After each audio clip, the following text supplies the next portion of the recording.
Ladies and gentlemen, welcome to RaceTech. Welcome to a very special day because we had the qualifiers last time out and it's time to see who is really going to bring the heat. Of course, last time in Australia, we get to see the 10 teams now. Who is going to be coming out on top in the inaugural round of the season? Of course, alongside me, it's going to be Zabby. How are you doing, mate? Good to have you on broadcast as always. Thanks, mate. Yeah, pretty excited. I'm into season 2 here at Spa. It doesn't get better than this, to start, especially round 1. It's always excited around Spa, and definitely having it as round 1 isn't going to be anything less than a blockbuster. That's for sure. Let's get into it and definitely getting out on track. It's going to be amazing. Yeah, so of course, you know it, you love it, you know it well. Spa-Francorchamps, 7,004 meters, and of course, one of the complex and historic tracks on the calendar at RaceTech. We've got quite a stacked calendar to boot as well. It's worth mentioning we are, of course, starting off here in Belgium, but we're going to all the places. We're going to Qatar, Jeddah, Mexico in the first half of the season, and then after the winter break, we're headed to China, Silverstone, Austria, and Kota to finish things off. Quite the set of tracks, but at least here, I think it's good to start with quite the duel, and one of the most I'd say one of the most varied courses that we have in the calendar, because, I mean, look at the place. The altitude change alone, I think, is the highest that we see in any motorsport calendar. It sure is, the uphills, the downhills, and one moment you're thinking about how you're going to make up the Rouge and Redion, most of pretty much the main uphill corner here, pretty famous, and then downhill, the other parts of the track, the final sector is there in downhill as well. So I think definitely it brings out some exciting, and drivers get the challenge around here, and the elevation changes also bring out some good racing as well. Yeah, that's where we're going to really be keeping our most attention paid to the drivers, say the elevation change. There are other tracks that can be a little bit more sort of bumpy, I think immediately, likes of Mount Bathurst. But at least as far as F1 is concerned, this is the craziest one of the bunch. But enough of that anyway, because we are going to be soon heading over to the races, and we're going to see exactly who has what it takes. We're going on track. We're here in Q1, and it looks like right out of the gate, it's looking a little bit overcast. Yeah, that is interesting. I'm in no sun out here at the moment, as we could see so far. So let's see how it's going to go moving forward in qualifying. Definitely, this could be interesting if there is none. And we'll see what the drivers have in store for us. Of course, it is full format qualifying, so we will see the drivers maybe play the line, play the field just a little bit. Jeremy Gallonier is going to be the first one out, piloting the Haas and flying the flag for VRM or Vroom. And they were certainly a team that was talked about last time. Sure was, and I think now coming out, they've got their chance. They've got, to do it once more, and one more time. They're going to try and get it on. It's going to be interesting to see how much they can get and what they're going to be about to do in here in qualifying. But definitely, they've got the opportunity, as you see, that live speed of these guys moving fast around here, and just up through first the straight and now through corners. They're getting that average speed, pretty much an idea of how fast they're going to go, really. Well, I think it's also worth keeping in mind that the drivers are on inters at this point. Everyone, for the most part, is out there on inter tyres, and that is going to mean a couple of things. I mean, for one, we're not going to get a true perspective on their speed until a little bit later. We're going to see some head out on the softs, like, for example, Alessandro Biondi. He'll be heading out on a fresh set of red wall tyres, but some even going as far as the extreme wets, just to really get some seat time and get some rubber down on that track. Yeah, definitely. I think it's an important part, just getting a bit of laps in on a set of tyre that you don't really need, to put on and set up a competitive time at the start of the session. Just go out there, and another driver, we see Dennis on a set of wets as well. So a different couple of drivers, and Jan Halliday on a set of inters, I think, as they look like, or they might be wets out there. Can't see that from further away, but definitely I think it's just a bit of a practice laps they could get in, and definitely a nice way of putting a few laps in, getting that rhythm, and when you're fully ready, you go onto that soft tire and put your best lap in to get yourself into the next session. Yeah, just a little bit of seat time and a little bit of. Oh, apologies, folks. There we are testing a couple of new bits of kit here today. Unfortunately, that is going to have a couple of teething issues, and we are going to get that as quickly as possible fixed. There we go. Yeah, we're testing a couple of new bits of kit tonight, so hopefully we'll see an improvement in the production of the broadcast, and that will manifest itself, as always, in hopefully the best experience for you all. But so we're going to see some cars coming through, and some of them are going to head back into the pits. I wonder if is anyone going to actually full commit. Looks like we have Biondi, who is going all in, but unfortunately has invalidated. We'll at least see what he can do here and see what kind of times we can expect. Depends on how hard he's actually willing to push. Looks like he's be backing off. Yeah, I mean, invalidating. Otherwise, maybe he would have wanted to go all in. But I think invalidating it, well, he might have thought, all right, if I'm gonna go on these tires, might as well just to be a little bit easy on them and then go again.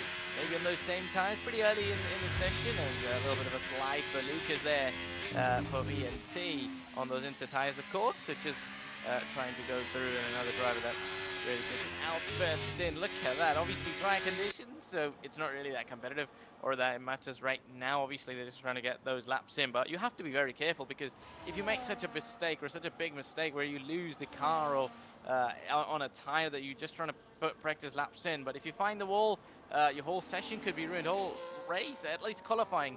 Obviously race is going to be later, but qualifying could go up and down for you. So it's pretty important to get those laps in, but not push, try and not push too much. Yeah, so the key thing here is just get some runs under your belt. This isn't the be-all and end-all to have the top pace in the session here. As long as you get past that first 5, then you are safe. That's what we got to remember here. So we're going to see Lucas Shea come through. They're piloting the Ferrari alongside Steven Vasso for Venturi Esports, and going to be making his way back into the pits after, again, for many drivers, this is just sort of testing the waters, and we're not going to see much heroics in terms of times. The only driver at this point who has set such time is going to be Gallonier. He is a 46.818, but I believe that was, yes, that was on inters, so that is far from representative pace.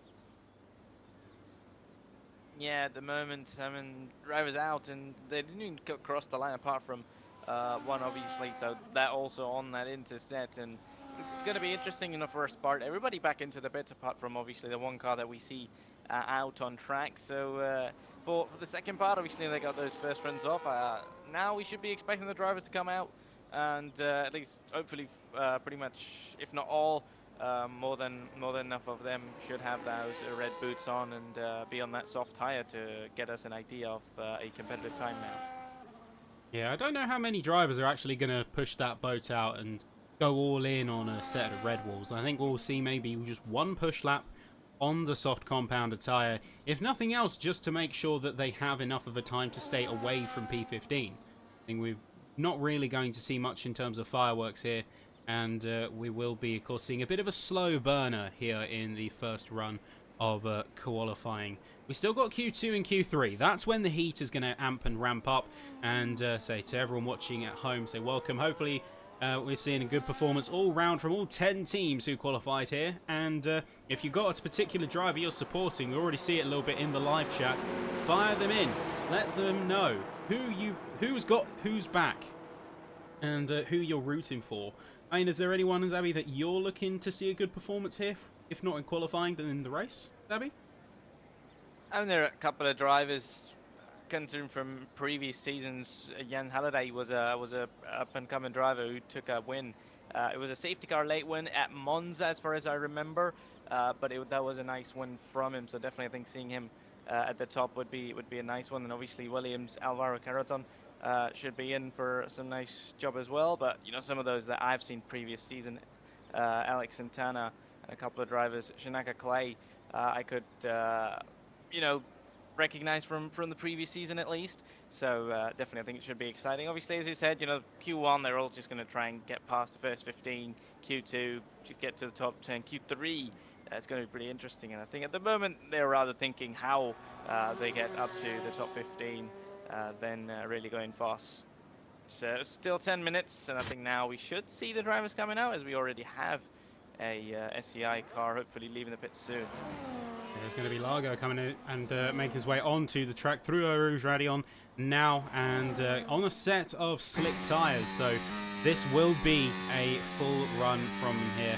Of course, we do see some esports F1 sim racing pedigree in the lobby here tonight, but there are also a lot of wildcards. I mean, you can sort of look to the likes of, I think, both R8G drivers, Klaffenbach and Crozen. They've proven top racers. They've had quite the career in the sort of racing fields, whether that is in other leagues or in the Bonafide Championships. And also, I want to keep an eye on a couple of drivers in particular. I want to see what Broom does, because I'll admit and say I don't have full knowledge of every driver on this grid, and say Broom is one that I'm watching with interest, as well as Lucas Shea in Venturi Esports. That is a driver that I think has got some explosive pace if tempered with a little bit of patience and restraint on track. I think he'll do very well.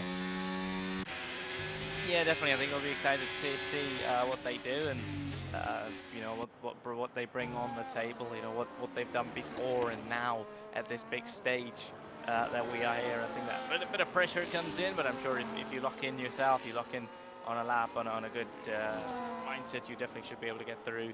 Obviously, it's a case of if you've done it before, you can do it again.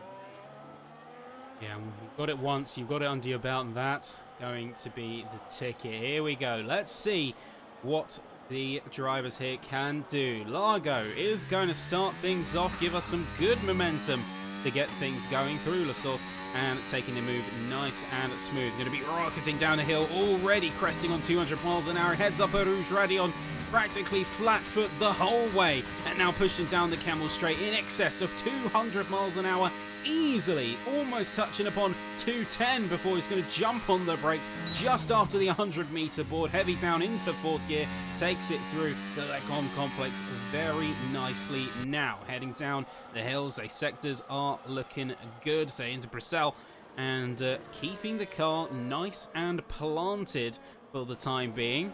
I've got to say, it's looking clean so far from Largo. Yeah, sure is. So far, they have kept it clean and easy, but how long is that going to be the case? Slightly then ran a little bit wide, but they are back at it, and obviously still keep it within those white lines. Now, the final sector is going to be pretty interesting. Obviously, still in the middle sector.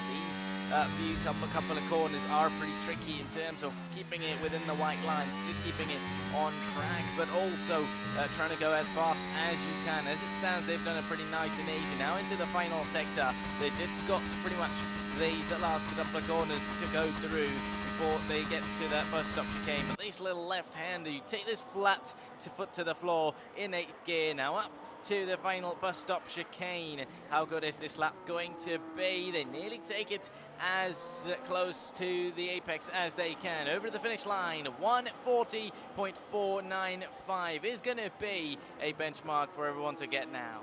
Yeah, let's see what the rest of the field has in store for us. We jump aboard with one of the kick Saubers, say, for R8G. That's going to be Klaffenbach making his way up to the line. His teammate's going to be just ahead of him, going through the bus stop chicane now. Crozen's going to get a 40.391. What can his teammate do?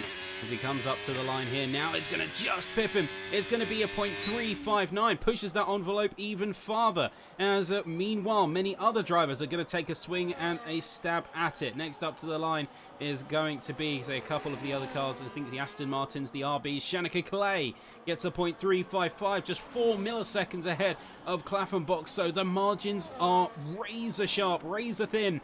And Sabrino is going to be coming up to the line next. What's he going to have in store? It's looking like clean running. A little bit bumpy over the bus stop chicane, but comes up and it's going to be a 0.507. So there really is absolutely zero room for error here out here at Spa, and everyone is bringing their A game.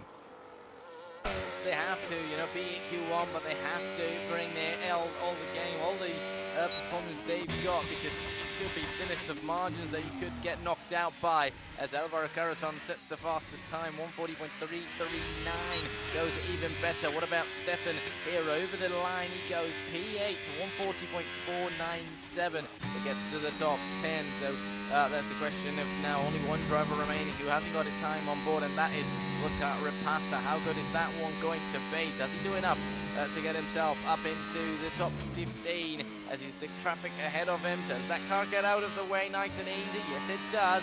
And they're going to be getting through into 5th now for 4th and 5th, and into 6th at the end of the middle sector. It's looking yellow in both of the sectors for them at the moment. They are down on the car ahead, but by how much though? That obviously means that only one car that they're getting compared to. They could still do a competitive time, and enough time that gets them through to the next session. Will they be able to get through? That is a question only time will tell. Just got the final corner now. They have to get a very good exit. In fact, no, they're coming into the pits and have backed out of this one.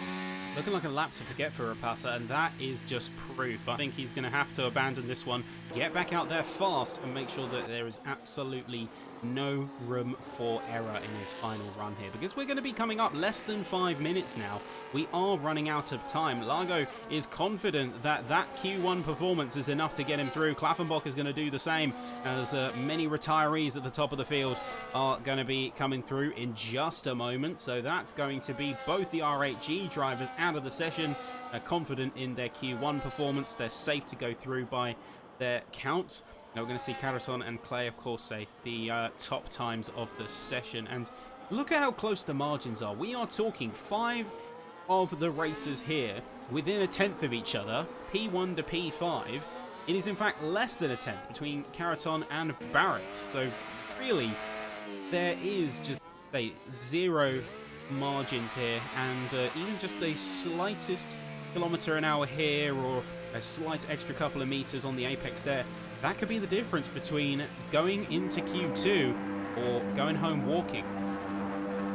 It definitely is. I mean, just slightest errors that you could make or break the deal for you, and especially in that competitiveness. And obviously, we see the RAG drivers in the top in the P3 and 4, but still being enough confident that they're going to be through and they're fine. They don't need to be out on track anymore, and they'll be okay into the next session.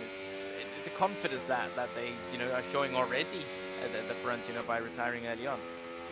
They're flying the flag for Williams, Carreton, and Alves down in P11, but Carreton's going to be the top time here, at least for Q1, as far as we're concerned so far. He's more than safe, and interestingly, he's just taking his car for a little bit of a cruise. He's taking the smooth line and a smooth run. We're going to see a couple of drivers go for a last-ditch effort. We've seen Quintino, Alves, Langrock, and of course Rapassa, who has yet to set a time, back out on this course where nearly everyone in the top 10 has exited Q1, confident in their performance. It's not that much of a safety net. The danger zone, I would say, if you're anything below a 40.7 or even a 40.6, really, you are in serious trouble. Sure, really, and I think considering from P9 to P10 for 558 and 507, so that isn't much of a margin. Let's say Sergio Sabrino has retired from this session. Many drivers have in that top 10, so that is confidence, as you said. It could be barest of margins. It could be in the bit of like confidence and overconfidence, but everyone else in the session is out on track at the moment, apart from Shinak Clay, who should be safe and okay, but definitely those from P10 to P20 are going to have to work hard for their position. Yeah, there's going to have to be a lot of faith in this lap here. We're going to see Langrock coming through, currently on a 40.676, but question is, will he have what it takes here as we go through to what will potentially be the final lap of the session for many, and the other cars are going to be coming into the pits at the top 2. That's Carreton and Clay now both in the pits, and the bottom half of the field, 10 through 20, are all going to be giving it absolutely everything. Let's see what Langrock has got to offer here. It's a really nice speed and taking it very aggressive through Rouge and Radion. Just be careful of invalidation, especially as you come through Le Com a little bit too much apex. You will be certainly paying for it as the stewards are going to take a hard veto on your lap time. Slightly down here in Sector 1, but it's all about consistency. So if he can link this up nicely and get anywhere in the mid-5s, he's going to be just fine. Now, down through Bruxelles. Langrock is going to try and keep it as close to the apex as he can. Watch how much of the track he uses as he goes all the way down through here. Of course, down into Pouon, say that notorious double apex, but he keeps it firmly planted. That car glued to the road like flypaper is coating that asphalt, and now down all the way through Sector 2 here. It's a 112.8 to beat. The checkered flag has fallen on the session, so it's now or never for everyone on this course. How are we doing here for Langrock? It's a little bit of time scrubbed again, but that is relative to the lead time. That is relative to Caraton. So that could put him in the 0.4s if he just brings this one home. Through Blanchimont now fully planted almost, and then just ahead of the 100-meter board. It's going to stomp on those brakes, bring it all the way down to third gear. Bit of engine braking and up to the line. What's it going to be for the Aston, for the TS driver? It's going to be a P11 at best. I think scrubbing a lot of time in that final sector. That is game over for the Aston. At least he's safe for now, but will he keep it? Repassa fires his way up into P7. He is safe here in Q1. He's managed to slingshot victory from the jaws of defeat. Now the question is, who is going to be on the chopping block? Vroom looks to be in trouble. Luc Cachet, as well as TF10's Alexander Kraft and TRT's Gianluca Nolfo are going to be out here. Quintino gets a bit of a sort of culture shock as he goes into the pits. He's not going to improve, but P11, he's going to have to hope and pray that that's enough for him. Alves up to the line. P8, he launches himself up. They say Biondi is in the danger zone. He's just been pushed down. Luc Cachet is going to get pushed down, as well as Alex Santana just comes across the line for TF10. Labella up to the line now, and say both Vroom cars are out in Q1. Labella comes across the line, and that is time here, ladies and gentlemen. And we're on board with Labella, who's the last one to make the cut. Very tight margins, and you can see on your screens just here. So Caraton wins the day here in Q1.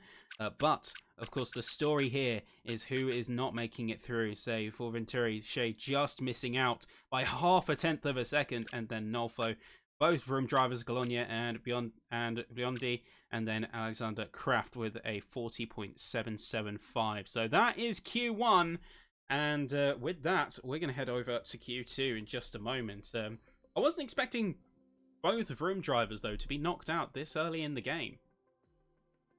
Yeah, surely, and I mean, just came out, everybody in that bottom 10 came out, you know, other 10 out on track to get a lap in, but obviously sometimes you know, as they say, get a lap in earlier, as early as you can. Obviously, it's not as valid as you would think every time, but it is for the times when you can't really get fired up in that final part, you know, when you can't really get it in that final part. But what happens is, obviously, you don't have enough margin to cover it up for that second one, you know. So just obviously they would have been out on track trying everything, but I think with others on, maybe traffic couldn't have been an issue. But I mean, with the one half of the track, one half of the cars already retiring and in the pits, it wouldn't have really been that issue, because considering it's almost like a Q3 ending in terms of, you know, only 10 cars out on track, so that wouldn't have been an issue. But maybe just pure pace, which they would have struggled on, or maybe invalidating those laps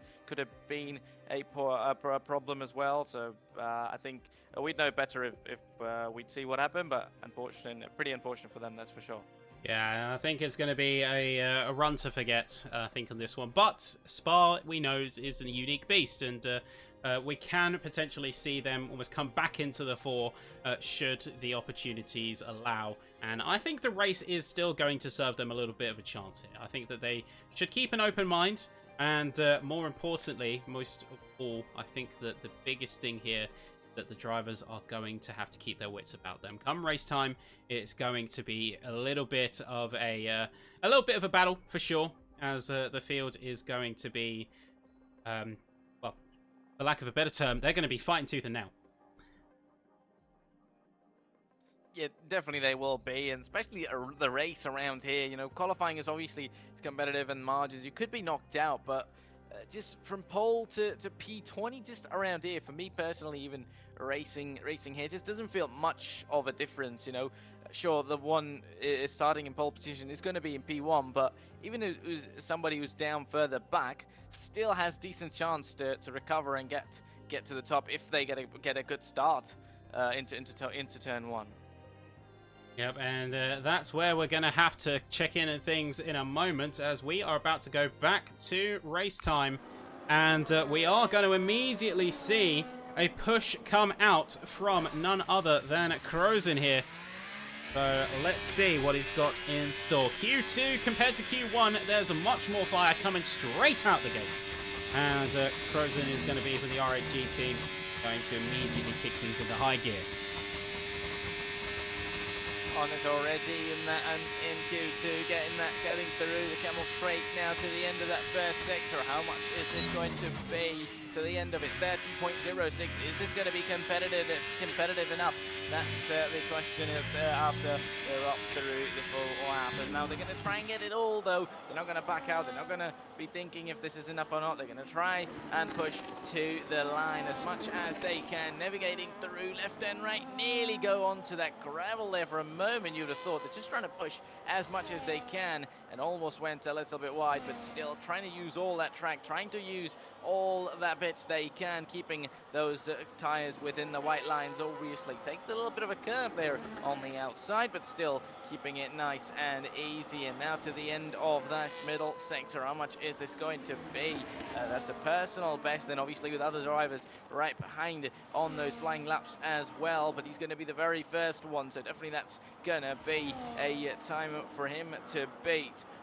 Oh, how can they do it though? Because obviously both the cars retired earlier on in Q1, so the only one run that they did in that qualifying session. How about this? Around the final corner now, and to the end of it, 140.251 is going to be the time for everyone to beat as Barrett. What goes 140.363. Yeah, immediately we're seeing that massive improvement at times, as everyone's going to give everything the push that they need. So we're going to see Repasa come up to the line here, for instance. It's going to be a 1-2 so far for RHG here in Q2. We're going to see the two Alpines for FBR Campeonato, as well as the VA car of Luca Repasa push himself up into third. So a lot more on the line here, because of course you get into that Q3 shootout, you're fighting for the top 10 and the best positions out on this track here. So Shanaka Clay making his way up, say alongside Francesco Largo. Both of the SCI cars are going to have a lot riding on their shoulders, because at least in the first half of qualifiers last week, they were looking to be the favourites. Yeah, sure. I mean, putting those laps in, qualifying, really being competitive as much as you can be in that qualifier, obviously, which needs you to qualify, so you're rather only focused on that qualifying. Obviously, they're going to be there as well as he goes P3, one that's 40.297. Meanwhile, we see these guys, it's almost looking like a race here for a bit. You'd see as there's another car right behind them approaching as well, but both of them on those outlaps, as it looks like, obviously.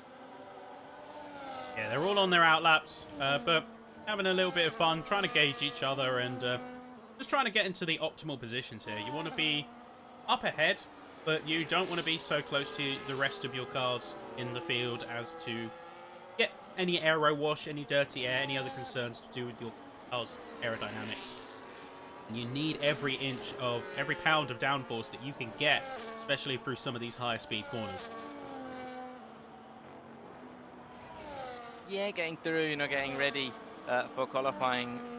It's almost like, we've seen this here, but I think in Q3 it's going to be even more this bunch of things. You want to be in an ideal position to start a lap. You don't want to make a mistake trying to be where you don't want, trying to be where you shouldn't be. Even in qualifying, obviously, there's a bit of planning and strategizing that pretty much goes even in qualifying. Beat the race, but even in qualifying, you have to plan in a certain way that you can put a lap in nice and easy, and one that's really competitive against others. Yeah, so finding your space, finding the time, and ultimately linking it all together come race day, come quali. That's what it's all about here. So we're going to see now Jan Halliday making his way through Rouge Radion and really push that Aston to its limits. A piloting for Tomasenko Sim Racing alongside Dennis Langrock. His teammate has qualified in P9, 0.545. But I think if he's anything below a 0.3, then you're going to have to think about going for another run here. Clean run in here from Halliday. It's a purple first sector. Very nicely executed so far. A little bit of shakiness into Brazil, a little bit of tyre scrub, but holds the line very nicely here as we head down into No Name and then finally into Puon here. Almost touching 200 as we head down the hill here, naturally scrubbing a little bit of speed, but still keeping the foot to the floor in 7th gear, or slowing things right down. You can almost see how he's taking a bit more of an aggressive stance. He's aggressively throwing that car and using the scrubbing of the speed to keep himself at an optimal angle.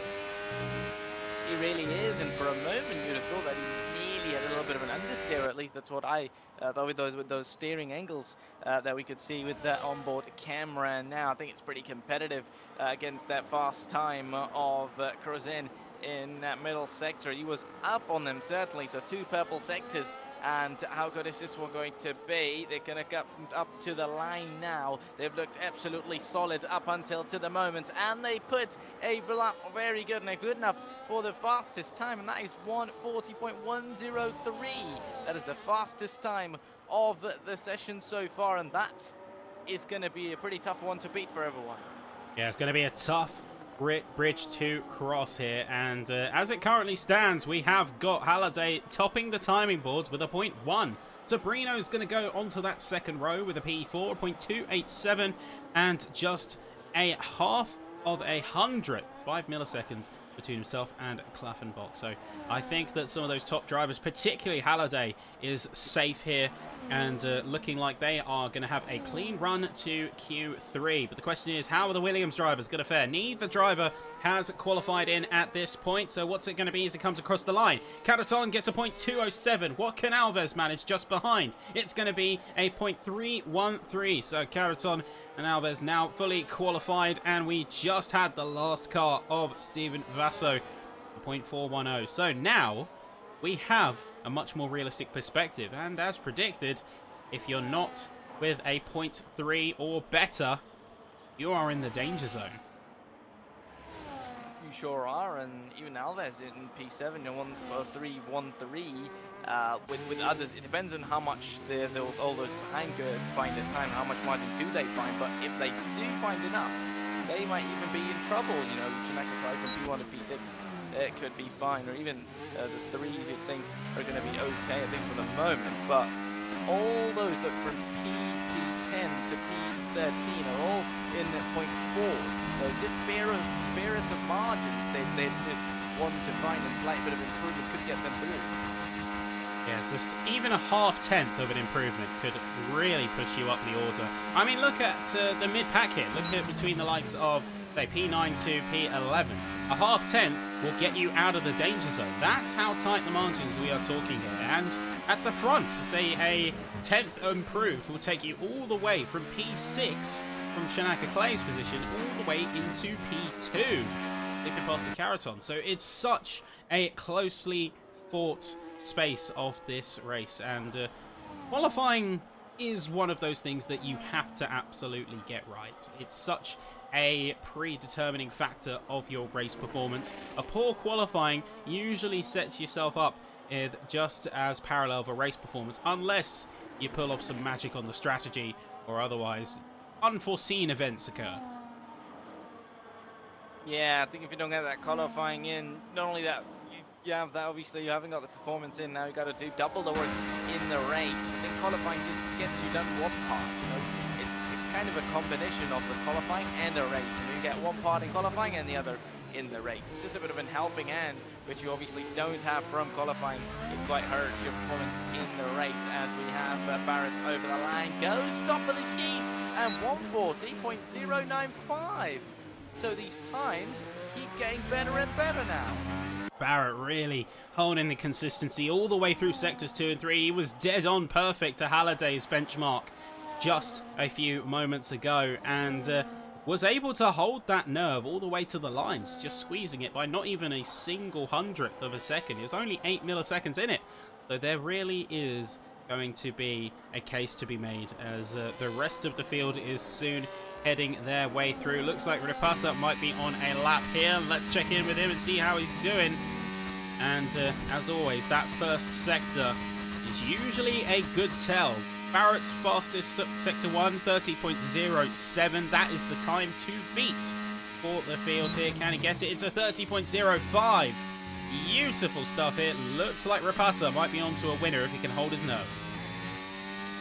He might be. I mean, in that first sector, he's got it done. It's again by those barest of margins, but definitely we could be in here for Mbenga Q3 as we're in here. Obviously, already trying to get through to the top 10, but definitely already getting a bit of glimpses of what it's really going to be into that final part of qualifying.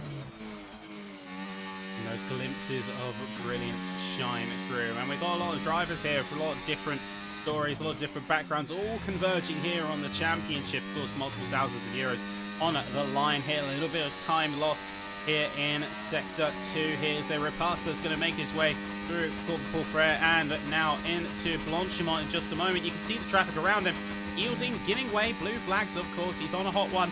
And the rulebook does state you have to yield if you see a driver coming in on a hot lap. Through at the bus stop, nails that apex there, but can he carry the speed through to the exit? Looks like he's got it on lock here, and it is an improvement. It's not enough to get into that top 5, but it's enough to get a mighty secure 0.256. Yeah, at the moment, you know, at the start of the lap, you would have thought that they're going to be pretty competitive, but again, that you know, you could get one part of the lap as good as you want, but that second part obviously sometimes haunts you and hurts you if you can't really get it done. So just getting to P6 at the moment, I think you could say they're going to be safe, but the amount of improvements at least the top drivers have managed to make, they might want to come out on track again and go do a lap. Obviously it depends on how much the drivers at the bottom find and how much they are looking to improve, considering their pace, and how much obviously the track improves as well to the end of the session. But definitely it has to be a pretty barest. I think bare margins, and again, let's see what can Labella do. Meanwhile, Lago is out to the end of that middle sector, currently in P10, only 17 milliseconds down on the fastest time. Yeah, it's running pretty close here. Just remember, he needs to get a 0.3 or really a 0.2 ideally in order to be truly safe to head into Q3. You can see he's tapping out about 199 miles an hour before jumping on the brakes just before the bus stop. Shanika Clay gets through with an extra hundredth on the docket for Barrett as 0.085 is going to be the time. 0.260 coming through from Francesco, and that's going to be enough for a P8. Time is of the essence here for the remaining drivers that stand on the field. I'm looking a little bit nervous for the likes of Quintino, Langrock, Labella, Santana, and Vaso as the checkered flag has fallen. Time is up. So now this is your last shot at glory. Sabrino through in the bus stop chicane. You can see he's got good sector 2, but a little bit of a wobble on the rear axle as he comes through. It's improving up to P5, but I'm sure he could have had a bit more on the table. Meanwhile, many more coming through. Halliday gets a 0.003 in the Aston for Thomas Enger Sim Racing. What a showing there, and certainly going to be proud of himself there. Rapasa heads into the pits in P8, but he could be in some trouble here. Vaso has invalidated, so he will be guaranteed knocked out in Q2. And Canaton breaks the ceiling with a 39.978.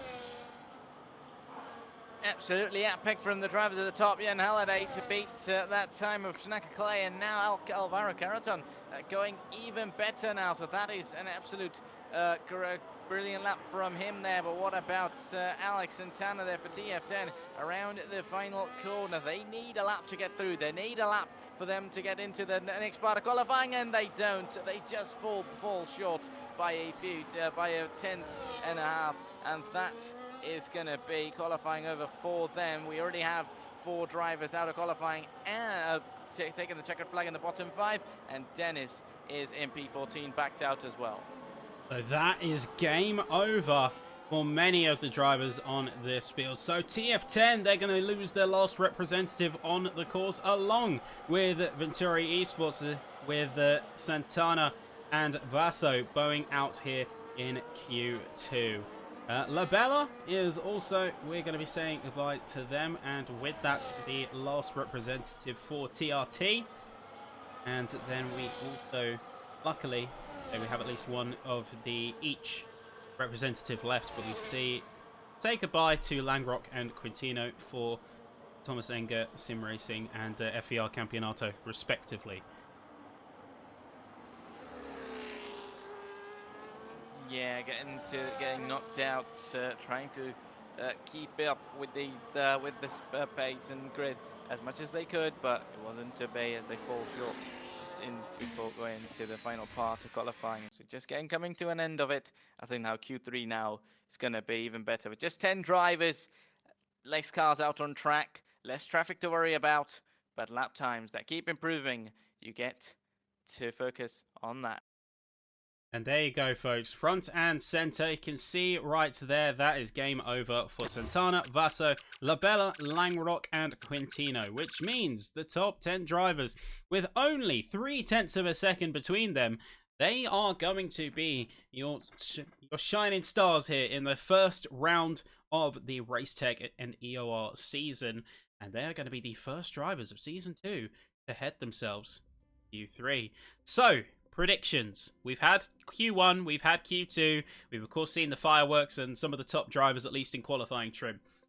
Who do we think is going to take that hallowed pole position? I mean, it was an interesting mix of drivers, you know, Jan Halliday, Shineka Clay, with Alvaro Carreton coming at very late lap as well, with a couple of other drivers in that top 5. So it's going to be interesting, I think. At least as it stands, the track keeps improving. Drivers keep finding those final bits of time. So it's definitely going to be important if the track does improve and gets even better in terms of lap times in the very ending part of Q3. You'd want to be a driver that obviously in one part one has pace, but then you have to time it nicely. Always as we see that everyone's trying to get a lap in after everyone. You want to be at the very late of the starters to get a lap in at the very end. That gets you through and helps you in that improvement of times. Yep, and we'll see exactly what the field has to show us here, as Q3 is about to get underway in just a moment. I mean, I am keeping my eyes on the likes of Clay and Carreton. Of course, we know them. We know that they have proven themselves to be some formidable names in the scene. And not only that, at least here at Spa, it looks like they really are coming into form as drivers to be revered on this race course. But Q3 is about to get underway. We're going to join them in just a moment. Say at the same time, we are going to be seeing a little bit of a change-up in the established field of things, as I'm just trying to fight, and literally I do mean fight in the realist sense of the word, with the new software kit in the background, as it looks like some rain is coming down a little bit on the race circuit, and it looks like we're going to see an Inter Q3. Yeah, that now mixes things up. That makes it even more interesting. To those drivers, maybe you couldn't find the time on those dry tyres, could find it on those Inters, but that is interesting. Barrett is out on a set of soft compound tyres. So does he head into the pits and get a set of Inters? And no, he gets on and continues on, so possibly trying to get a lap on those soft tyres. It might not be as fast as obviously normal dry conditions, but if you get a lap in, and it's good enough, it might just be better than those intermediate tyres. Of course, very earlier on in qualifying, and there are other drivers out on the set of those softs, as well as I did got a little sneak peek of Jan Halliday being on those set of softs as well. It's a gamble considering the heavens have opened, but I think one that could pay off. If the rain is light enough, you still technically have a slick surface. So it's just a question of if he's able to carry the speed through, and You have a certain point where the Inters become more effective, but I don't think we've hit that crossover point yet. I think it's too early in the session. The rain does look to be coming down a bit harder, though, and oh, we do see that compromise coming from Barrett as he struggles to grip up. You see Halliday just behind, also on a set of soft compounds. It's tough to tell at this stage which tyre is actually going to be faster, whether it's going to be the Inters or the softs. But if you're going to go on the slick compound, you have to basically get out first thing. And luckily, it's exactly what these front two have done here. Yeah, they have. They were just in and still keep that soft tyres on and just come out as early as you can. And as you said, the gamble. If that works for you, it's going to be charms. But if it doesn't, then obviously it's not, you know, then you've got the into tyre. You could go again on a set of tyre which everybody else is on. But if you do get it right, this could mean everything. Obviously, you know, the rain is coming in very early on. The track still doesn't get much wet at the very beginning, so definitely that's going to be an interesting phase. He slightly has a little bit of a moment, you'd see, just trying to keep it, he's struggling to keep it out on track as Barrett goes B1 149.0 as Jan Halliday puts the fastest time 148.6. Are we going to see anybody else behind gets a better time on those intermediate tyres or not? You're going to see a lot of sliding and a lot of slip angle on the rear axle with these cars, but it looks like that unlikely gamble might have paid off for the slick runners. We see Nelson Alves coming up to the line, and that is going to be just ahead of Largo, who is going to get a 49.960. But Halliday, 48.6, and I think just snuck under the threshold before the slick tyres well and truly gave way. But we'll have to, of course, see if anyone else can get and extract some more performance out of this session, as it is much shorter than Q1 and Q2. Time is of the essence, and everyone is going to be giving it everything first go they get. Yeah, they definitely will be, and on top of that, gamble like Jan Halliday. I mean, if this works out, if the rain keeps on in and the track doesn't get any better and it gets wetter and wetter, this might be a masterpiece out here. Yeah, it's going to be definitely tough to call until the very end here, as the rain is still coming down, but it is light, and at least from what we can see, the dry line is still very much there. The water's been displaced, and it's a bit of a toss-up whether the Inters or the softs still remain the fastest tyre. Evidence will tell you Halliday is going to be the one on top, but he's not the only one who went out on the soft compounded tyres, and you can see it's officially wet enough for race control to step in. Barrett's got a 49.0 on the slicks as well, worth mentioning, but DRS is disabled, and with that now, the paradigm of Q3 has fundamentally shifted. We will be seeing a bit more of a question mark around who is going to stand at all in pole position.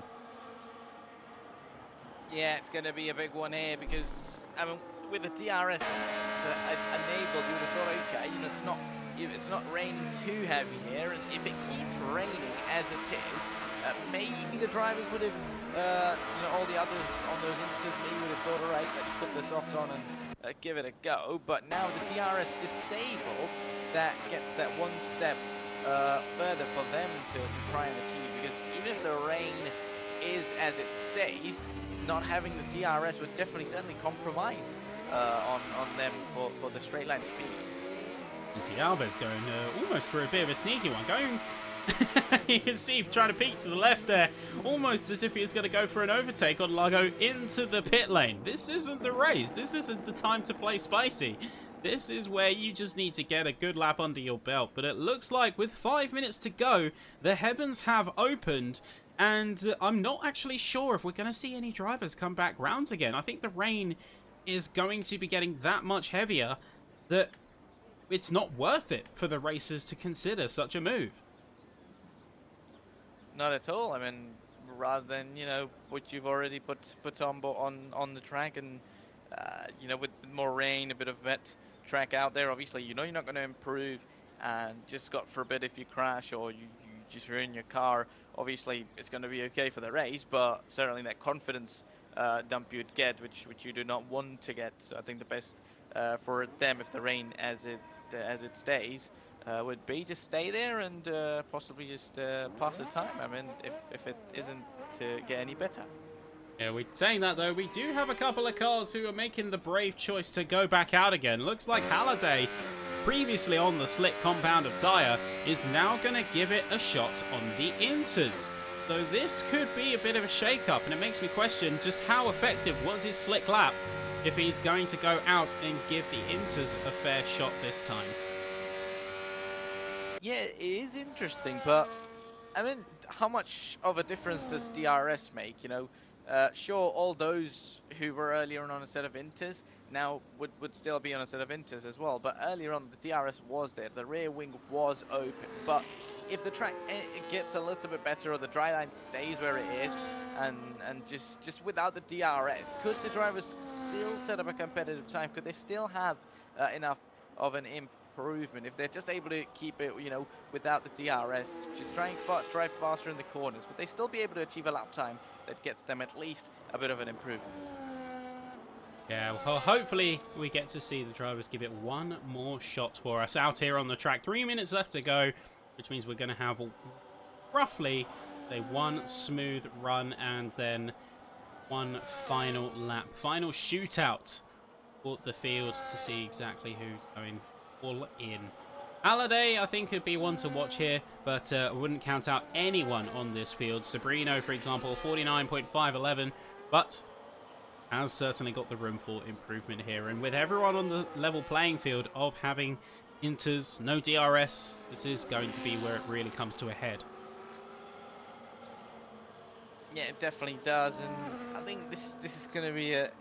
If somebody does get, you know, a lap in or improvement on the previous ones, it's going to be not only interesting, but definitely I think it has to be a mega one here. It has to be a lap, you know, that they probably would you know, a absolute piece, a masterpiece that they would want to produce here, and really something to show everyone. I think it has to be one of those laps. You know, it's kind of a situation here, like trying to make the impossible possible. Yeah, well, we can also get a bit of a live reference as to the speeds and the differences that will match up between the cars. You can see a big kick on the rear, and remember, as a frame of reference, we are looking about a 30-second Sector 1 here. In dry conditions, back in Q2, 30.05 was our best Sector 1 time. And it looks like immediately out the gate we're not going to be seeing a change to that. Here going to have Sergio Sabrino, who's first out on the intercept. Caudaton has decided P3 is as good as it's going to get for himself. 31.99, so about 2 seconds lost. That is going to be majoritively coming out of La Source and heading out of Eau Rouge, and Radion just scrubbing about 10 to 15 miles an hour, which does carry all the way through down the Campbell Straight. Down to Bruxelles now, and you can see really more than anything the lowered cornered speeds, and that is a silent killer of many laps and much speed here. When it gets wet, it's not necessarily though the lowered cornered speeds, it's the fact that it's so much easier to fall off the grip edge and lose control of your car. It is exactly that, and you know, you lose that, you slightly lose the car, and then it's a moment of you don't even have what you had earlier. Oh, as he gets his rears into that gravel already, trying to put his car in and sliding all around, even being on that intermediate tire, still struggling for grip there. Yeah, it's going to be a hard-fought battle to keep his car gripped up, but saying that, it's actually still a legal lap. We can see, say, the best time previously, that was a 40.08. I think that was one of the better times coming out of Q2, but of course we did see a 39 in the dying sections of quali there. And the best that Sabrino can muster, with many slides and many interfaces with the gravel, as everyone is going to be conceding and calling it time. 48.6 looks like the best time that we're going to see out of the field, as more drivers are going to come through. Many will get maybe a slight improvement, but don't know if it's going to be enough to write home about. Yeah, not when nowadays got a very fast time as compared to these guys, considering coming out on a set off that slick compound. So definitely that glib, that gamble playing out here has to be a big point, but I think definitely a thing that you have to say, you know, as we were talking about strategy earlier on of how they're going to manage in Q3, and with this rain coming in, it only had to be about one lap, and they got it absolutely right. Yeah, it was a one and done situation for sure. And unless there is some magic that comes out of Crozen to finish things off here, as their Clappenbot clearly not getting any improvement, there's the invalidation from Crozen. So that is going to mean Halliday, through a quick one-shot, effectively, a one-shot qualifying, is going to take and snatch out from under everyone's noses a P1, a pole position. You can see that some of the times were set on slicks. Halliday is going to be on the front row alongside Clafferbach, and there's Caraton and Crozen in row 2. Barrett and Clay, P5, P6. Repasa, Alves in row 4. And then Sabrino and Largo are going to be in the rest of the spots. Of course, we do need to consider Q2 and Q3, so we will get a full roundup of everyone's positions when we go trackside. But that was a bit of an interesting turnout, I've got to say. I was not expecting Q3 to go the way that it just did. Not at all. I mean, considering we're just talking about, how is it going to be after some competitive and some great time towards the end of Q2 of, who's going to be able to get it, who's going to be able to replicate or and who whatnot. But in the end comes a different condition, and it was just a situation of if you get it right, you're going to be the best, but if you don't, you'd have to suffer. And in that situation, I think Jan Halliday got it the best, and eventually a new situation, for an interesting situation in qualifying, that's for sure. Yeah, and I'm certainly excited to see what the racers have to show us here, as we're going to be going onto the track for the actual race event in a short while. But I think we are taking a short intermission, as we will be setting up a fresh grid and lobby, making sure that everyone is fully set up. We're seeing the drivers now. We are going to go to a quick intermission while that is all confirmed and set up for us. And then when we join you, it will be hopefully back trackside with all 20 drivers and a race event about to begin. So don't go anywhere, folks. Things are going to get a little bit wild, a little bit frenetic, but that's what you came here for. Back in a moment.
All right, ladies and gentlemen, time has come.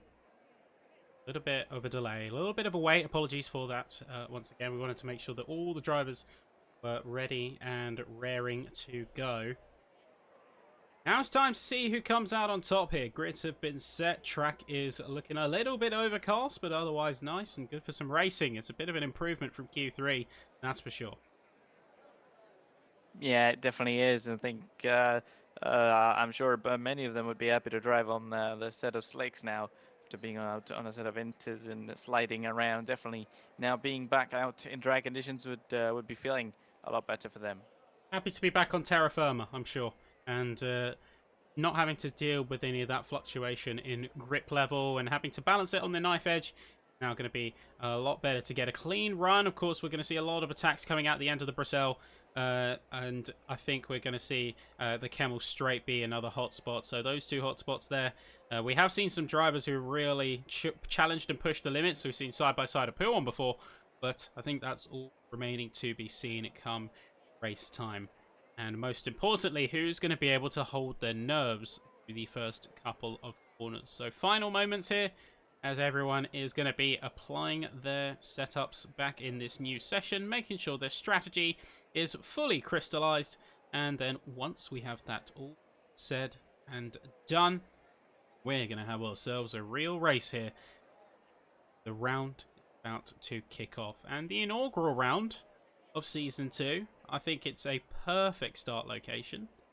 And we'll have to, of course, find out who's going to bring us some shockers, who might surprise us. And if you're watching at home in the live chat again, let us know who you're supporting, what teams, what drivers, who you are pinning to come out on top versus who you might think is going to bring some surprises.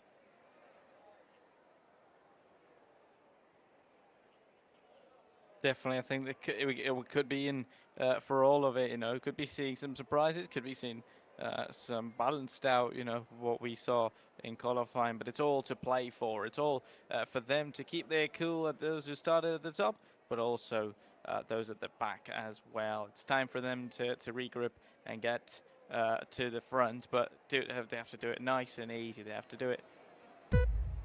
Here we go. 5 red lights. The track is hot here as we're about to get underway for a quick and frenetic race. Immediately, there's going to be a hard attack coming in from the likes of Klaffenbach around the outside of Jan Halliday. Of course, they bring in the fire for R8G. And we'll see Caraton waiting in the wings for Williams as there's going to be a hectic run for all the top 5. You can see they're all going to be running real close here immediately.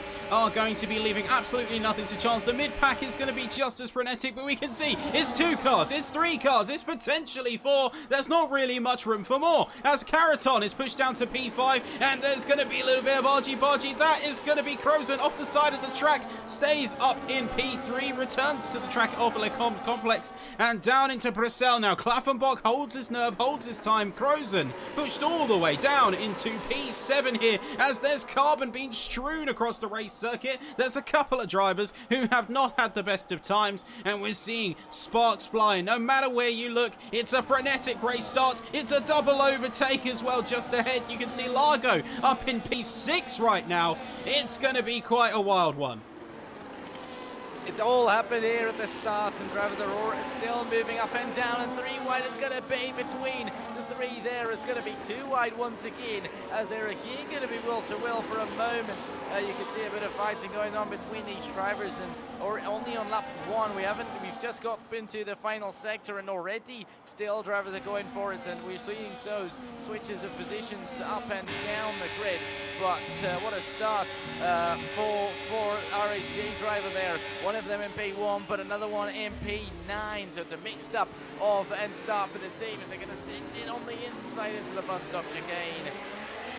You can see mostly hard strategy to start as well. I mean, look at the tyres. Everyone but Langrock and Biondi is going to be on a hard compound of tyre. So looking to play a little bit of the long game here, at least initially, as things are going to get a bit more chaotic. Albers has ghosted out and is missing end plates.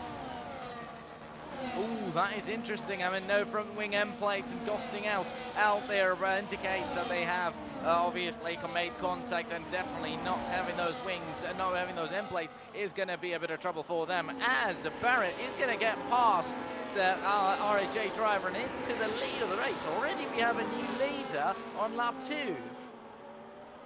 Yeah, that's going to be a big one there, and I think we're going to start to see the back and forth between these two as things are going to keep running and flying. You see all the way down through the Bristol.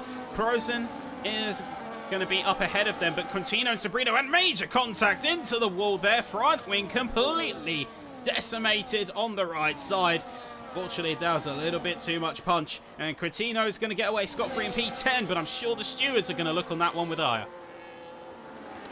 Absolutely, and I think drivers already, we're only on lap 2 and nobody's trying to wait, nobody's trying to be patient, everybody is really throwing it in and pretty much trying to do all they can. I think we're seeing that already with the major contact for Sergio Sobrino, who falls down to all the way to P19. Meanwhile at the top, Barrett is looking nice and easy by 6 tenths to the next car. So Lucas who's pitted already, but to those starting, as you said, almost everyone going on to a set of hards apart from the 2 drivers. So it's generally 22 laps, one-stop strategy. So best, you could either go medium hard or hard medium. I think most of the drivers have opted for a softer compound later on, with the medium being the later part of the race. Yeah, I think that's going to be the name of the game here. And interestingly, Sabrino is going to be heading into the pits and retiring out of the race. I think that just given the situation that he had on the track, of course, the altercation that he had, that was the only move that he could have seen being working out viably. We're going to see a bit of a fight. It's Langrock v Largo here. It's TS versus SCI, and we're going to see Largo unfortunately take a little bit of a hit on position here. It's not over yet for him either. Repasa is going to be going for an opening. A little bit of contact between the 2 cars. Red Bull versus RB. I wonder if there's any sort of underlying damage. A little bit of a wobble there from the SCI, now currently in P8, as he's on the chase as best as one can and trying his best to just hold on to this position. Langrock, of course, had the medium, so he had the compound advantage, but Repasa really is just pushing that hard. He really is, and just like everybody around we've seen, not holding back at all, be it on that hard compound tyre, but trying to use all of it, trying to use and get everything they can out of it at the moment. So we're looking at least then TRT P14 just behind Alves in that Williams. He's ahead of Alexander in that TF10. Meanwhile, a move at the in the top 10. Crozen's got past Lago out ahead in that Sauber of RG8. Can he get past Luca Rapazza though? Both of them set of hard compound tyre, but a little bit of a close times between the 2. Just 3 tenths separating the 2 drivers at the moment. DRS on both cars. It's almost forming up like a train, we can see, but he looks pretty fast. He goes pretty late on the brakes as compared to Luca Rapazza and Crozen. So maybe there might just be an opportunity for him going up the Rouge and ready onto the Camel Straight with the DRS. Well, I think Crozen is in a bit of an odd spot because, of course, he was up at the front and got knocked down all the way to P7 and even further than that, obviously, after the fact. So he's got a little bit of work to do, but saying that, looks like we have had a major issue, a LSC, as that is going to be Alves, who is completely knocked out of the running, completely wiped out with terminal damage down the Camel Straight. So the safety is going to be up. I believe that is VSC here. We're not seeing an FSC, as I don't see that yellow little symbol popping up near the pit lane. Yeah, I mean, eventually surprising there. Not sure what really happened. I mean, on his own, had he been involved, I mean, he'd be on his own, but that's not really a likely place to lose it on your own. So maybe drivers going in those battles and 2 wide, 3 wide could have made that happen. That's only something that you could think that comes on to mind, as we're already green and back to racing as the VSC ends. Yep, and as quickly as it came, it has now gone. We are back to green flag conditions, and as the chaos unfolded, we are going to be seeing a little bit of a shake-up. It's brought some of the drivers a little bit closer together. I mean, namely Jan Halliday. He's on the back of Caraton right now as they're going to head up into the bus stop chicane. Just going to be completing the 4th lap of the race. And you can see how Halliday is trying to size up Caraton at the moment. He's looking for opportunities, looking for moves, and trying to see where he can squeeze and place his car to try and get a bit of an attack angle. Definitely, I think losing a couple of positions after start, definitely now still within the gap, within the times of the car in front. So he knows he's within 5 tenths, within 1 second of the DRS. He's going to be enabled on that car. He wants to make it plan. He wants to, play it nice and easy, like slow and steady, kind of a situation where you don't want to be too harsh. You don't want to go too deep to ruin all the opportunity you had, but make it count for what you have later on. Meanwhile, for Gabriel is going to get an opportunity on Lago, and he's going to get past Lago. Meanwhile, Vasso right behind is going to get through as well, and they're going to make contact nearly the two as he sent it on the inside line. He's going to get past and ahead of Lago there, but Lago might try and get an opportunity back again once more, but no, it's not going to be enough for him to get through. But that's the move from Steven Vasso might have just caught Lago napping there for a moment because you thought the FWR Gabriel was through, but Wasso came out to slip his counter situation as he just went in there. Yeah, so Lago is, of course, now down in P11, and that is, I think, a little bit of a problem just because it kind of showcases a more underlying issue with the SCI car right now. He had to go off the track because they conceded the position because otherwise they wouldn't have been able to hold on to it, but didn't really see much in the way of fight back, and this is prime time where you really want to be baring the teeth, want to get those elbows out a little bit. It's why so many drivers are keen to go for challenges on other drivers in the opening laps. It's because once you get to a certain point, once you get fully spaced out, then you are going to be in a position where you can't chase, you can't overtake, you're not going to be in DRS, and you're going to be marooned compared to the other drivers.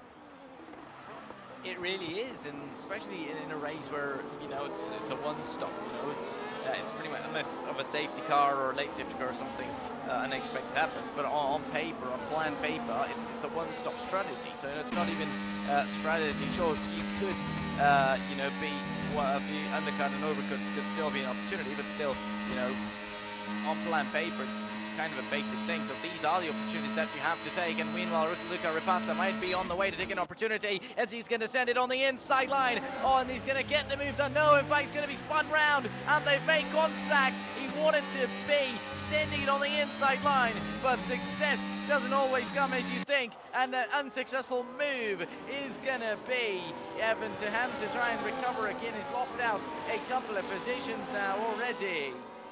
Yep, and just like that, as soon as an opportunity presented, he went for it, and the door was closed on him, though having to concede. But notice how he immediately picked himself back up and he kept going. And that is really the kicker. And I think that's what separates some of these drivers from maybe others, is how quickly they can pick themselves back up, recollect, and still go back to pushing as hard as if nothing ever happened. So Rapazza, he recovered to P9. He's in the best position he can be right now, just if nothing else, because he's able to quickly gain his thoughts, gain his composure back, and really start pushing back to gain time again. And he's still within a second too, so he's not out of the catchment zone of the DRS.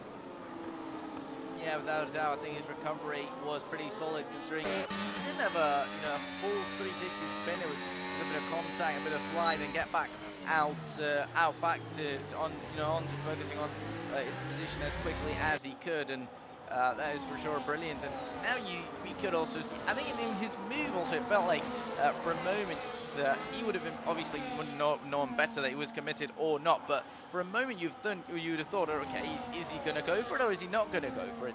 But came the moment very late. He did go for it. Meanwhile, one man is going to get past, and Crozen now recovering back to P6 after not so of a good start, and a nice position for them. A little bit of a movement there for Langrock on the curb. Almost a bit of a slide, almost losing the rear, because sometimes those curbs don't have the mercy on you if you take it slightly wrong. Yeah, those curbs can be merciless, and that is especially in the wets, but luckily things are high and dry here at Spa, and certainly cleaned up a lot from Q3. three. We see Langrock still on those mediums, and I think now is where we're going to see those mediums, those yellow walls, start to drop off a bit. He's been able to hold his own thus far, and I think that's why he bared a bit more of the teeth compared to the other drivers, is because he knows his time is limited. We are going to be very close to that, if not already over the crossover point at which the mediums become slower than the hards. And that's going to be quite a difficult situation for him. He needs to make the judgment call for himself, as he's the minority in terms of tyre strategy on this field. He's in one of two drivers, and he's going to have to make that call for himself, I think, sooner rather than later. Yeah, definitely. I think if you know there's not much grip, your tyres have lost it. You're 7 laps on them now, so that's, that is pretty much the medium tyre we normally have seen do. 7 to 10 laps has been the window for the medium tyre, obviously depending from track to track. But eventually, if you are on, that you're now going to be a slower, so an opportunity arises for an undercut, you could be going for it. But not a lot of drivers, only 2 of them. Meanwhile, there's going to be an opportunity, as already we're talking about the try drop-off, as he's going to be getting past him on the hard tyre, and Langrock is going to lose that position against the Gabriel on the hard compound tyre. He's done it with DRS, and a position lost for Dennis. Meanwhile, Luca Rapazza now within 0.3 behind of him as well. So sooner or later, if he's going to stay there on those sets, possibility of another position lost could be on the way. Smooth attack and a well-executed overtake there from Coutinho, and it's going to be a bit of a lull in terms of on-track action for the moment, just because a lot of drivers are trying to settle now. They're trying to find a bit of a balance. They're going to see what they can do with their current situation strategically before diving headfirst into moves. Keep that composure, keep that calm about you. You're in control of your own race, and you need to think of it as such. Barrett, for example, he's leading right now, and the pressure is no doubt going to be mounting. Klaffenbach is not going to give him an easy time. The minute he lapses in judgment, that kicks Sauber, and the R8G team is going to be, by extension, right there, ready to pounce. Same goes with the Williams, same goes with the Thomas Enga Sim Racing car, Jan Halliday, and everyone else on the field behind. There's not really any major separations, apart from maybe Lucas Shea down in P18, but Biondi is going to head into the pits, and we're going to see, unfortunately, some of the names have bugged out, I think, a little bit there, but we'll see what kind of pit times that he's going to be experiencing. Yeah, that's a nice one. It's into the pit box, 2.2 seconds, so that is nice. A fast pit box time then. I think that's going to be what other drivers and teams would be eyeing to get their drivers out of the pit box as quick as possible for a faster, smoother pit experience. Yep, holding their nerve and trying to keep things smooth is the name of the game here. And the pit stop, I think, is a crucial changeover point with your strategy. It's when you jump off those mediums, get onto the hards, or vice versa with the rest of the grid. Biondi is now going to have an interesting position as he's completely split from the field. He's not got DRS, but at the same time, not got any on-track distractions, so he can focus on just driving the best 2 to 3 laps he can before the rest of the field follows suit. Yeah, that free a bit of time, it kind of comes in as a nice one for somebody who's stuck in this. It's kind of a DRS train that we used to call, or we like to call. It's almost like you box to overtake, or you stay out to overtake kind of situation, and not much you can really do in this type of train.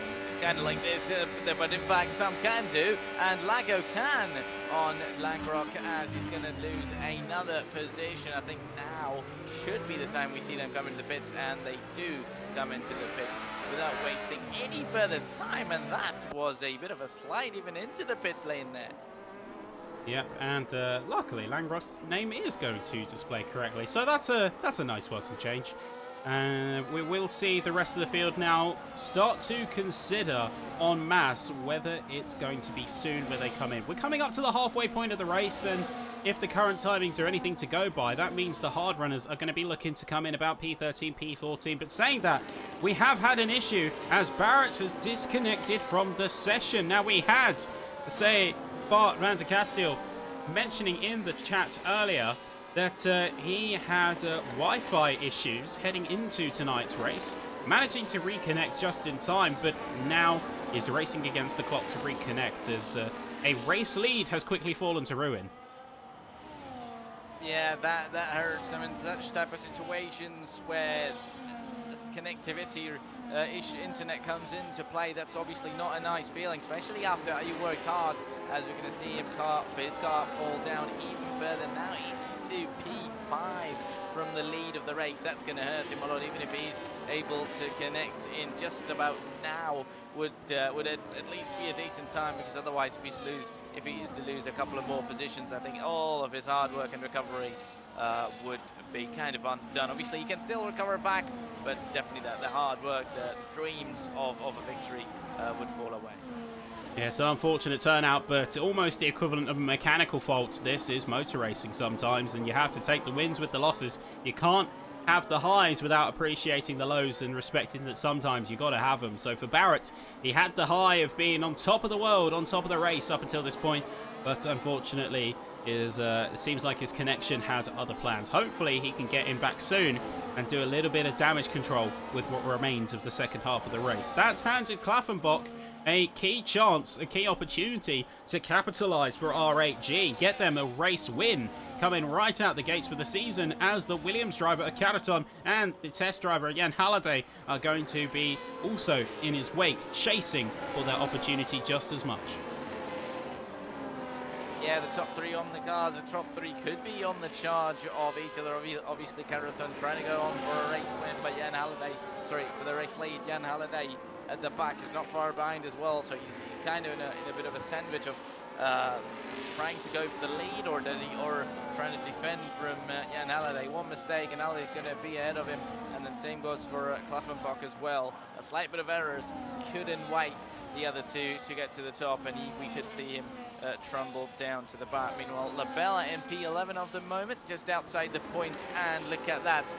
Already Barrett's car is now in P10 and definitely has fallen down rapidly against these drivers, obviously AI, and is still unable to connect again. And unfortunate for him, that's, as you said, almost equivalent to a mechanical failure and an engine issue that we see drivers face, and that's just so unfortunate for them.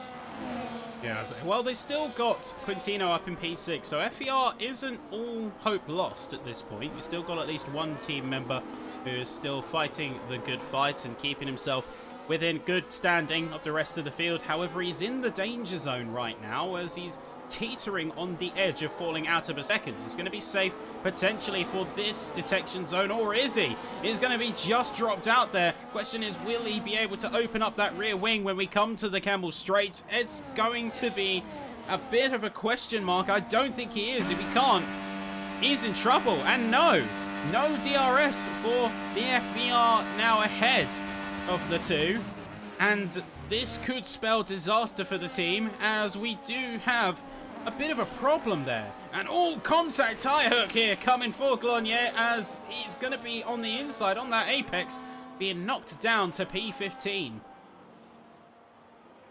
Oh, as we see that, or still drivers are going for it, not backing out at all, and really going for those opportunities as they get, and brilliantly send it on the inside line. And that is somewhat we've seen from these drivers. And already, as we were talking about Quintino before, and he's dropped down 1 second, and more than 1 second. We already saw how much Luca Rapazza gained up on him on that Camel Straight without DRS, and definitely within 6 tenths, or maybe in those corners again, he's slightly gained on him, but he's not gained on the cars in front.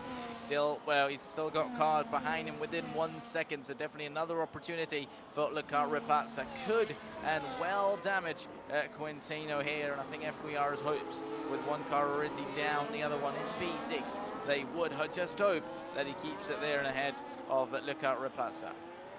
Yeah, and in more general terms, and looking at the rest of the field, it's been a very good day for R8G. P1 and P5 currently held on by the team so far.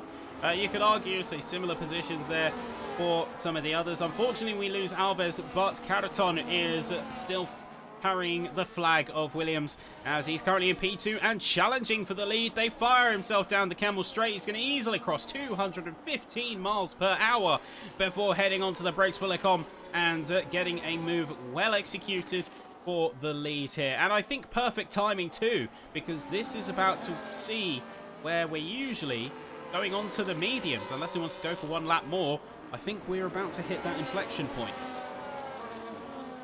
Yeah, absolutely, and I think it couldn't get better than this for them, because now, and I'll try lap 13, you know, to the end of it, doing 13 laps on these tyres, coming into the pits for a set of mediums wouldn't be bad at all. And I think doing it in the lead, just being ahead of the car in front of you and getting that position that you were looking to get just before the pit stops makes it pretty easy, and very easy in terms of just not having one less thing to worry about, really. Yeah, the one less thing to worry about is exactly what these drivers need. And at this point, we're about to see one thing knocked off their list in terms of race, and that is going to be the pit window. Now, as the race leader, you tend to control the cadence of the race for the most part, and if you stay out, then you are going to be the one that holds a good chunk of control. We're going to see a couple of them head through. It's going to be Halliday and Clay, along with Vasso just in the background.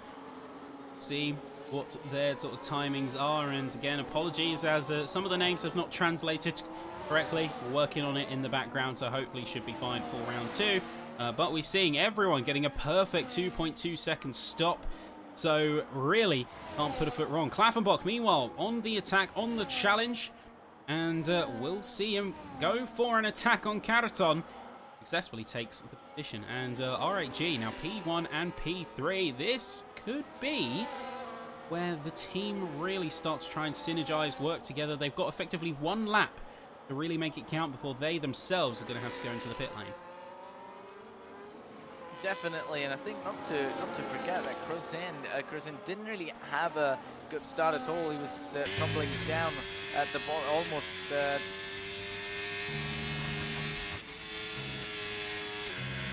think we lost you there, Zabby. I think we've lost you, unfortunately, so we're going to keep going. And looking at the Mercedes, this is for TRT, 7th and 8th so far. They are going to be also a team that's having a pretty good day. TF10 sort of in the middle of the pack right now, but the two teammates are going to be in close quarters and hopefully working together. So you can see with TRT, TF10, they have both the drivers in close quarters. That gives them an opportunity to help each other out to an extent. So you've got a key chance here, just about to be whether they can make the most of it. And we have some good news finally, as Barrett, we just saw a warning at the bottom of the screen, or should say a notice, that he's back in the session. Granted, it's P16, so he's really not in a good place and has pretty much lost the race on this one, but at least he's coming back in now, and we should hopefully see that he gets a chance to pull things back at least a little bit here. So we're going to see more drivers heading into the pits here. Say another sort of perfect set of stops for the most part from the field. A little bit of a lead time as drivers are going to be pushing their boundaries, shall we say, as they go to the extremes of pushing the pit limiter and the timing line. But Baraton has been given a bit of a break as Klaffenbach headed into the pits on a set of mediums. He's going to take it out one lap more on those hards and leave Crozen trailing without DRS.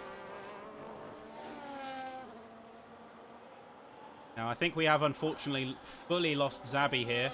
A bit of a shame, but the show must go on. And it will go on with me. And we will see. They were just trying to get you back in the background. Apologies if the cameras weren't switching over. They were trying to get Zabby back. Yeah, sorry about that, everybody. I'm back in once more, and hopefully, as Ben said, the show must go on, and we're in for one out here. That 15 out of 22, with the top 6 still yet to pit in this race, and as soon as they do, on very nice and grippy medium compound tyres, it is definitely going to be a fight we will counter. That is for sure for these drivers for these ending moments of the laps. They will be fighting for some crucial position. You can see here's a bit of a fight. We had a bit of a sort of leading on it earlier. It was going to be, say, Julian and Jan coming to a bit of blows. And we're going to see Shanika Clay almost join the fight briefly as the three of them, they're going to go all across each other, all try and find a good space in the track as Julian is caught right in the middle. Halliday's up ahead, Clay is behind. They're all within a few crucial tenths of one another as the timing board changes frenetically. Many more drivers heading into the pits. The top three, Caraton, Quintino and Santana, still on their original set of tyres, the original hards, but that's not the focus right now. Right now, Klaffenbach is going to be going for it and effectively is leading by proxy as he's going to put Halliday down a couple of tenths, knock him down a peg. For the R8G team, it's going to be looking good so far. Big moves here, big runs, and right now we're going to see also if Clay has a bit of fight in him too. I think he's just letting these drivers fight for the moment. Watch, lie in wait, like a vulture, pick up the pieces once they worn each other out, and they can burn off into scraps. I mean, it's kind of a situation. He's almost just going to be waiting on the cards at the moment, kind of a, letting them fight. And if there comes an opportunity, he might get the room. It's just very early on the set of tyres, so maybe just trying to spend a bit more time out there on track in these tyres before he comes in and gets in and joins the party with these three drivers. Because I'm sure as soon as he gets the opportunity, and with obviously not many laps to go, he knows that there won't be many of them, so as soon as he gets one, he has to grab it, and grab it with both hands. Yeah, and with less than 5 full laps to go, as we have just had the leaders now cross the start-finish line. We see Caraton, Quintino and Santana finally head into the pits. The question is, where will they come out relative to the rest of the field? Caraton's just finished his pit stop, and will there be a good position he comes out at? Looks like he is going to be left a little bit adrift as he comes out of the pits. He's going to be in P4, a little bit further down. And with that, everyone has taken their mandatory pit stop. And we see the top three has taken a bit of a shake-up. Klaffenbach, Halliday and Clay make your new top three. As a little bit further down, Vasso and Krozen go for a drag race down Kemmel. Krozen's going to get past him, and an overtake for him as he gets to P5. Nice one down there to the back to top 5. And already R8G, even after the pit stops, both their cars in the top 5. Nicely done for them. Meanwhile, there's going to be Glenn Luca in ahead of Alexander Kraft at the moment for TF10, just maintaining P12 for their very bottom parts of just outside the points, these couple of positions. Obviously they don't get much or any points for these, or if the points are obviously to the very end of them, to the end of the running orders, as long as you finish. So still positions to fight for. Yeah, and the scary thing here, at least looking at the top 5 to top 10, is that the strategy hasn't really paid off for Williams here. Okay, they lost Alves, Caraton's been pushed down to P4, and he's 2 seconds away from Clay in P3, so he's really going to have to work hard if he wants any chance of pulling back a podium result. That's going to be the kicker here, and I think that's where he's going to have to struggle and fight hard. Klaffenbach just setting a new fastest time of 42.7 as that Krozen gets a 42.181.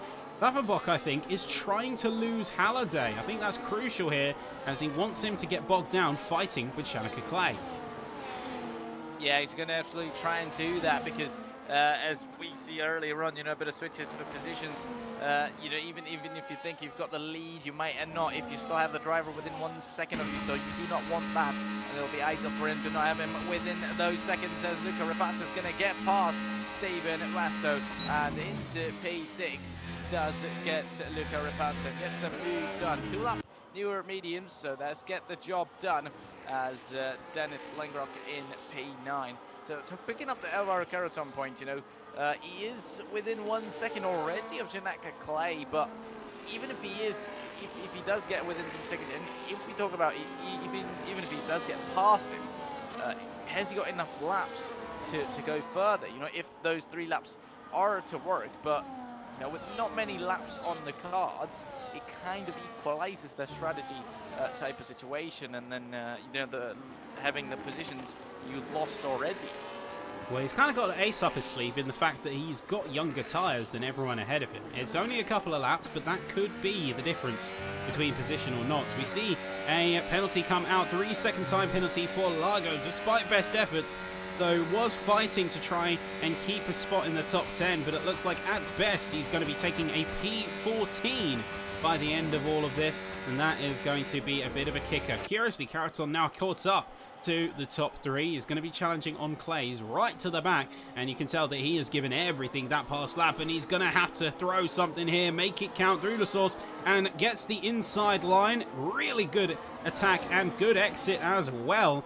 So now the fight is well and truly on. This could be a 3-way battle for P2, if anything. Halliday better watch out. And he's already going to be facing immense pressure. He's, in fact, I think, going to be yielding off. He doesn't have the DRS to his advantage, but look at what these drivers are doing. They're chopping and changing back and forth, and I think they're trying to play a bit of the long game. Halliday can stay in the wake of these two and then get the counter-attack later in the race. Sure can, depending on, you know, the few couple of laps we've got remaining, and now you know why at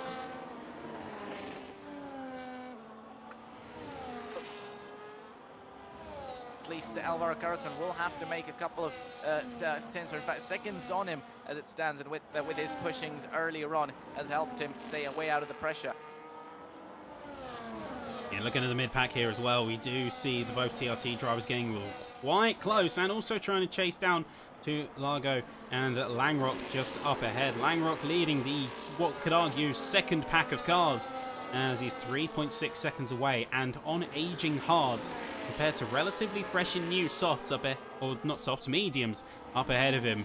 So I think that we are going to see him do his best job of defending till the very end on the set of those white walls. Try and do as much as he can. You know, he put it way ahead of everyone as well. You know, putting early on almost, obviously, you know, starting on that medium compounded tyre, so hard for the end. Obviously, having to compromise on that. Obviously, at the next part of the race, second part of the stint, and then obviously that's going to do more laps than everybody else on their mediums would have to do. And nearly goes to the back of Lago there, does La Bella, and almost went into the gearbox of him, and just does enough to not tap him there, because as close as it looks, you might have thought that he's going to go into the back of him. Now heading up through Rouge and Redion, is there going to be an opportunity for an overtake for them? Meanwhile, at the front of the field, it is Dan Halliday in P3 at the moment. Not only Shanaka Clay is within DRS of him, but so is Crozin, and that could be interesting here, because now the other R8G driver could have an opportunity for a podium or a P4 out here as well. Well, we saw Halliday executing on his earlier strategic move, and granted not by choice, but did get something out of it by the end. Caraton is really sort of running away with it at this point. He's trying to catch up to Klaffenbach in the last couple of laps, so fight then becomes a little bit different. Halliday managed to get past Clay down Kemmel straight and get a little bit of a comeback on the two drivers that passed him just a lap ago. But now Crozen is going to be pulled into the fight by proxy. Clay now being under pressure on both sides of the aisle, trying to catch up to Halliday and hold on to his podium, while at the same time facing the second R8G driver in his rear view. Yeah, definitely. I think these three could still be anybody's game, at least from this three-pack of cars. And all three of them are trying to time it best. They're trying to time it nice and easy, because lap 22 and 21, and on lap 22, the final one, anybody could still take it. Meanwhile, at the front, Alvaro Caraton has been managed to get up to within 1 second of Klaffenbach, and this is now going to be interesting. Only 6 tenths between the two, heading towards up through Rouge and ready on the DRS enabled. The rear wing open on that Williams. Is he going to be close enough? Not yet, not just yet, but still being within 1 second does get him an opportunity to have a chance for the win. Meanwhile, Shanaka Clay has lost out a position to Crozan and another position up for our 8G driver, and at P1 and 4, it's going to be an ideal team finish for them. Crowson was teeing it up and he managed to get it done here, but I think all eyes are going to be on those leaders coming into the final lap. So Caraton is 6 tenths adrift but he is still pulling away time, and he's still chipping away at the gap that Klaffenbach has spent so much time since the second half of the race holding on to and trying to eke out on the competition. So I think we're going to have to be firmly trained on them as we go into the final lap in just a moment. We were hoping for an attack going into Kemmel, see if we get a much better exit out of Eau Rouge and Radion, but both of them pretty much nailed it. Question is, as they draw very close here and into the final lap as we speak, 0.3 of a second split the two. So eyes are on, and Klaffenbach on the recharge. You see the flashing fog lights. This could be a pull trigger here move for Alvaro Carreton into the final lap. He's fully charged. He's raring and ready to go. That's going to be where we really see things heat up. Let's go. We really will, and I think it's going to be an opportunity for him to get through, and ahead of him going up through Rouge and Radion. This is the time you make or break it here. We saw Klaffenbach charge up his battery. Was that enough to get to himself the race lead and keep him to himself? No, I don't think it's not going to be the case though, as the DRS is open on that Williams. They're going to be side by side, but Alvaro Carreton's going to be late on the brakes and through on the inside line and gets to the lead of the race and takes the lead on the final lap of this one. Yeah, see, it was all building up to this moment, and seeing right at the last lap with no chance of a counter, Carreton is going to make the move fully charged and ready to deflect anything that Klaffenbach might throw at him. He's already pulled out half a second. This is Carreton really in his stride now. He's pulled out from a P-fall with, at one point, a big concern from us here at the commentary box if he was going to be able to make the time back. He's able to really pull it out the bag here, and currently is set to win the first round of RaceTech tonight. It's a really good run-in from everyone here, but Carreton really doing a good job. Absolutely brilliant, and he's kind of done the reverse commentator's curse. So at one moment we're talking about if he's going to be able to do it or not, and he eventually does, and after an overtake he pulls over 1.4 seconds to Klaffenbach, as Alvaro Carreton is going to be coming around the final corner and to the line. He's going to take victory here in round one and win the Belgium GP. Yeah, beautiful run in there, say, and crossing the line to be our first Season 2 RaceTech winner.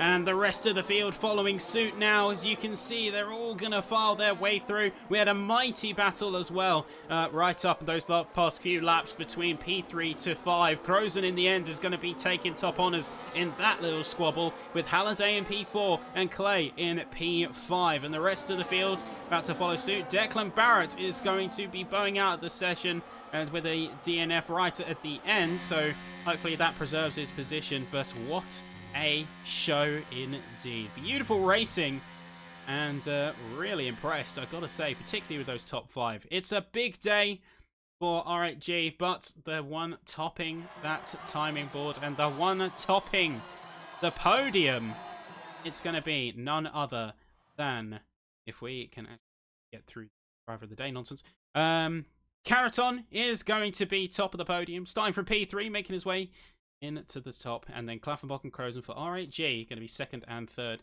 I guess on the topic, as we look at the standings here in front of us, and we can see the positions up on our screens. Who was your driver of the day, Zabby?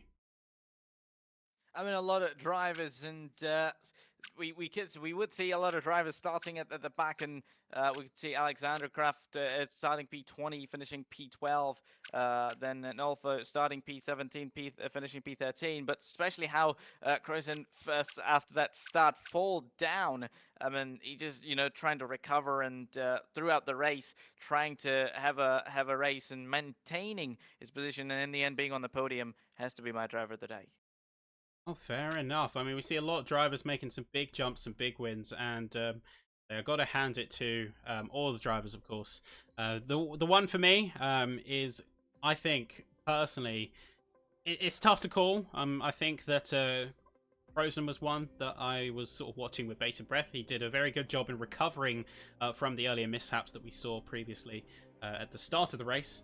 And we did see a little bit of shenanigans at the start of the race with it when it came to ghosting as well. I'm sure the stewards might have to make a couple of rulings, as well as the incident report's going to be coming through But that is where we are going to do it for tonight, folks. And next time we come back here, we will be seeing a bit of a change of scenery, as we're going to be trading at the beautiful Belgian Spa-Francorchamps for the LaSalle circuit over in Qatar. And you can catch that same time, same place, next week.